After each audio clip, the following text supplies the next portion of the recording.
यक्ष ने युधिष्ठिर से पूछा था कि सबसे तेज चलने वाला कौन है इस दुनिया में। तो युधिष्ठिर ने जवाब दिया था मन। मैं उसी मन की पाठशाला लिखने वाले लेखक मोटिवेटर से आज आपको मिलवाने जा रहा हूँ। श्री चंद साहब का पूरा नाम श्री चंद्र प्रसाद है, रहने वाले धनबाद के हैं, एक कवि हैं, एक लेखक हैं, एक मोटिवेटर हैं।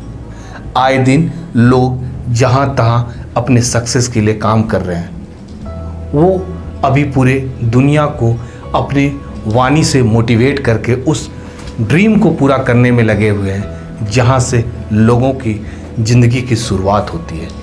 इन्होंने हाल ही में एक पुस्तक लिखी थी, एक शब्द जो बदल दे आपकी दुनिया। उनकी दूसरी पुस्तक आने वाली है, मन की पाठशाला। मन की पाठशाला में वो क्या बताएंगे, वो किस तरह की पुस्तक है, वो सारा चीज़ हमें बताएंगे। मगर सबसे पहले मैं उनसे आपको मिलवाता हूँ श्री चंद प्रसाद जी से। साथियों, मन की पाठशाला पुस्तक के संबंध में बताने से पहले मैं कबीरदास की दो पंक्ति जो सर्वविदित है से मैं शुरुआत करना चाहता हूँ। और वो पंक्ति है कि मन के हारे हार है, मन के जीते जीत, पार ब्रह्म को पाइए कब जब मन पर हो प्रतीत। साथियों, पार ब्रह्म को पाने की पावर हमारे मन में है और ये पूरा शरीर चलता फिरता हमारा मंदिर है। और इस मंदिर में मन रूपी भगवान, मन रूपी प्रकृति जो विराजमान है, उसी से संबंधित उस पुस्तक को इर्द गिर्द पिरोया गया है। और इसमें बहुत सारा सब्जेक्ट है और उस सब्जेक्ट पर मैं उसमें अपना प्रकाश डालने की कोशिश किया हूँ। उसमें एक तो जो विशेष है उसको मैं शेयर करूँगा। वो क्या है? पति पत्नी, पूरे धरती पर घर है तो वहाँ पति पत्नी है, और वो पति पत्नी में कोई ऐसा घर नहीं है जहाँ विवाद नहीं होता है मेरे साथियों।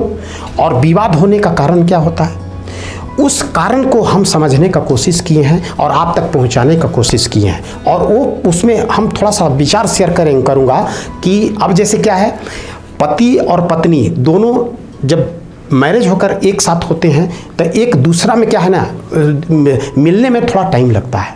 और जितना टाइम लगता है क्या होता है, विवाद होने का बस एक ही कारण होता है कि एक दूसरे में कमी निकालना। और एक दूसरा में अगर कमी निकालना अगर बंद हो जाए, एक दूसरे में अच्छाई निकालना अगर सीख ले, तो विवाद कभी भी नहीं हो सकता है। तो साथियों, हमारे पास इस प्रसंग में बहुत सारे लोग कहते हैं कि इसकी शुरुआत कौन करेगा। तो मेरा जवाब होता है कि पत्नी को लाया कौन, तो बोले हम। तो शुरुआत तो आप ही को करनी है।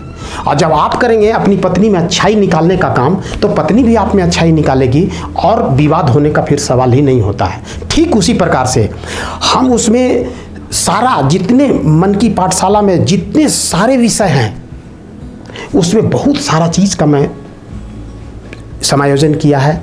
और वो पुस्तक का रूप करीब करीब 250 पेज का निर्मित है। और उसको हम आप लोगों को सहयोग से आप लोगों के बीच मैं लाना चाहता हूं। और लाने के क्रम में अभी कंपोजिंग चल रही है और उसमें कंपोजिंग के तहत बहुत सारी चीज़ें हैं जो आप सबों से बीच जा करके उसमें और जो कमियां हैं उसको फुलफ़िल करने का काम मैं कर रहा हूं। और साथियों, ये मन की पाठशाला शब्द हमारा जहन में कैसे आया? मन की पाठशाला जहन में इसीलिए आया कि मैं बहुत पाठशाला में हम सभी पढ़े हैं, लेकिन दोस्तों कभी आप अपने मन की पाठशाला में पढ़ने का कोशिश किए हैं? तो सवाल है कि किए जरूर हैं, लेकिन कैसे किए हैं वो थोड़ा प्रश्नवाचक चिन्ह लग जाता है। उस प्रश्न को हमने टालने की कोशिश की है, उस प्रश्न का हमने जवाब ढूंढने का कोशिश किया है। यही मन की पाठशाला है साथियों। और ये मन की पाठशाला केवल विद्यार्थियों का, बच्चों का और गार्जियनों का ही नहीं है। इसमें हर बिरादरी के लोग को मैंने शामिल किया है, चाहे वो प्रोफेशनल्स हो, चाहे वो बिजनेसमैन हो, चाहे वो सक्सेस पीपल हो, चाहे वो फेल्योर हो, चाहे किसी भी, हमारे कहने का मतलब है जो व्यक्ति सांस लेता है उसको मैं लीडर मानता हूँ।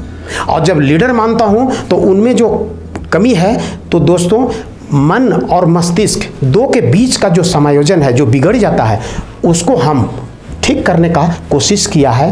और आप लोगों का सहयोग के बिना इतनी बड़ी जो कार्य है संभव नहीं है। इसलिए आप सबों के सहयोग से ही, सबके मदद से ही, और इसी को थोड़ा सा क्लियर करने के लिए ऐसा है, कहावत भी बना है कि सर्व के सहयोग से ही सुख में संसार की कल्पना हम कर सकते हैं। और इस कल्पना को कार्य रूप देने के लिए मैं सर्व के सहयोग से सुख में संसार की यात्रा पर निकल चुका हूँ और अनवरत अंतिम सांसों तक यह यात्रा जारी रहेगा।